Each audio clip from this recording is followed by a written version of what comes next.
ನಾಯಕನಹಟ್ಟಿ ಬೀದಿ ಬದಿ ವ್ಯಾಪಾರಸ್ಥರು ಸರ್ಕಾರದ ಯೋಜನೆಗಳ ಉಪಯೋಗ ಪಡೆದುಕೊಳ್ಳಬೇಕು ಎಂದು ಪಟ್ಟಣ ಪಂಚಾಯಿತಿ ಮುಖ್ಯ ಅಧಿಕಾರಿ ಪಾಲಯ್ಯ ಹೇಳಿದ್ದಾರೆ.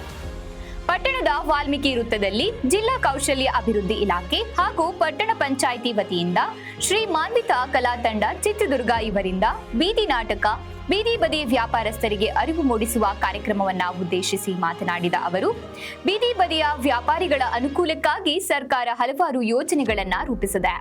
ಅವುಗಳನ್ನು ಸದುಪಯೋಗ ಪಡಿಸಿಕೊಳ್ಳಬೇಕು. ಬೀದಿ ಬದಿ ವ್ಯಾಪಾರಿಗಳು ಗ್ರಾಹಕರಿಗೆ ಉತ್ತಮ ಗುಣಮಟ್ಟದ ಪದಾರ್ಥಗಳನ್ನು ನೀಡಬೇಕು.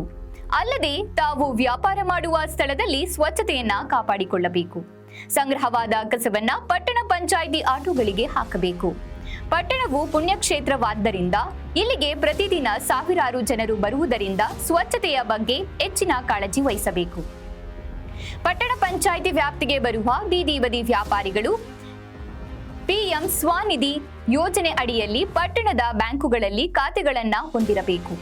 ಬೀದಿ ಬದಿ ಪಿಎಂ ಸ್ವನಿಧಿ ಯೋಜನೆಯ ಒಂದು ಕಾರ್ಡ್ ಕೊಡಲಾಗುತ್ತದೆ. ಕಾರ್ಡಿನ ಜೊತೆ ರೇಷನ್ ಕಾರ್ಡ್, ಚುನಾವಣೆ ಗುರುತಿನ ಚೀಟಿ, ವ್ಯಾಪಾರ ಮಾಡುವ ಸ್ಥಳದ ಛಾಯಾಚಿತ್ರ ಬ್ಯಾಂಕಿಗೆ ತೆಗೆದುಕೊಂಡು ಹೋಗಿ ದಾಖಲೆಗಳನ್ನ ನೀಡಿದರೆ ಪ್ರಥಮ ಬಾರಿಗೆ 10,000 ಸಾಲವನ್ನ ನೀಡಲಾಗುತ್ತದೆ. ಆ ಸಾಲವನ್ನು ಮರುಪಾವತಿಸಿ ಸಾಲವನ್ನು ತೀರಿಸಿದರೆ ಎರಡನೇ ಬಾರಿಗೆ 20,000, ಆ ಸಾಲಗಳು ತೀರಿಸಿದ ನಂತರ 50,000 ಸಾಲವನ್ನು ಪಿಎಂ ಸ್ವನಿಧಿ ಯೋಜನೆ ಅಡಿಯಲ್ಲಿ ನೀಡಲಾಗುತ್ತದೆ. ಆದ್ದರಿಂದ ಪಟ್ಟಣದ ಬೀದಿ ಬದಿ ವ್ಯಾಪಾರಿಗಳು ಯೋಜನೆಯ ಸೌಲಭ್ಯವನ್ನು ಪಡೆದುಕೊಳ್ಳಬೇಕು ಎಂದು ಪಟ್ಟಣ ಪಂಚಾಯಿತಿ ಮುಖ್ಯ ಅಧಿಕಾರಿ ಪಾಲಯ್ಯ ಮನವಿ ಮಾಡಿದರು. ಇದೇ ಸಂದರ್ಭದಲ್ಲಿ ಪಟ್ಟಣ ಪಂಚಾಯಿತಿಯ ದ್ವಿತೀಯ ದರ್ಜೆ ಸಹಾಯಕ ಸುರೇಶ್, ಸಮುದಾಯ ಸಂಘಟಕರು ನಾಗರತ್ನಮ್ಮ, ಸಮುದಾಯ ಸಂಪನ್ಮೂಲ ವ್ಯಕ್ತಿ ಎಂ ರೇಣುಕಮ್ಮ, ಶ್ರೀ ಮಾನ್ವಿತಾ ಕಲಾ ತಂಡ ಚಿತ್ರದುರ್ಗ ಕಲಾವಿದರಾದ ಚೆನ್ನಬಸಪ್ಪ ಹೈಹೊಳೆ, ಡಿ ರಾಜಣ್ಣ ಮಲ್ಲೂರಳ್ಳಿ, ಯಲ್ಲಪ್ಪ ಹೈಹೊಳೆ, ರೇಣುಕಮ್ಮ, ಕುಮಾರ್, ದೇವಿರಮ್ಮ ಹಾಗೂ ಪಟ್ಟಣದ ಸಾರ್ವಜನಿಕರು ಇದ್ದರು.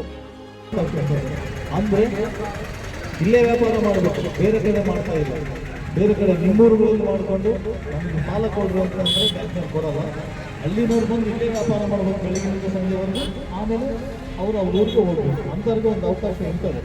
ಅಂದರೆ ಎಲ್ಲ ಹಳ್ಳಿಗೂ ಕೊಡಕ್ಕೆ ಬರೋದಿಲ್ಲ. ಇದು ಸುತ್ತಮುತ್ತ ಏನು ಪಟ್ಟಣಕ್ಕೆ ಹೊಂದ್ಕೊಂಡಿರ್ತಕ್ಕಂಥ ಹಳ್ಳಿಗಳಲ್ಲಿ ಇದೊಂದು ಅವಕಾಶ ಇರ್ತದೆ.